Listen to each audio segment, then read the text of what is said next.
is the drum kit, 1969 Ludwig. Starting with the overheads, because that's how I listen. I'm trying this Nigel Goodrich thing where I use Cole's 4038s on the sides. Actually trying to reject the snare, unlike what 90% of people do, try and put snare in the center. But I get that from this beautiful big Nude 251 clone. Mono overhead. Yeah, it's really, really tight, and it's looking at the kind of rim of the snare. So I listen to those first. And then on the snare, I've got a 441 Sennheiser, kind of shooting over it a little bit. I know it looks like it's not really getting it, but maybe it's just a camera angle, but that's cool. And then a snare side with this old Unidyne mic. That's a lot of fun. Toms are just 421s.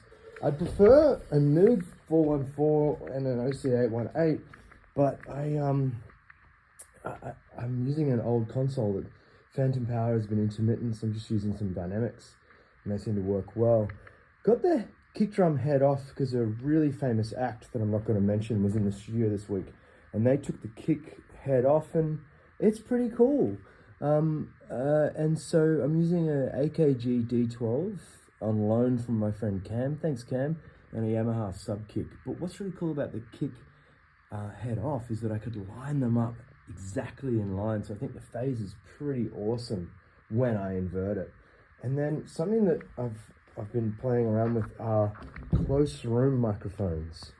Equally measured from the top rim of the kick drum are these Nude 47 FET mics. And I know, but that they're really close, but they sound great. They're really quite good room mics. So that's my simple drum setup.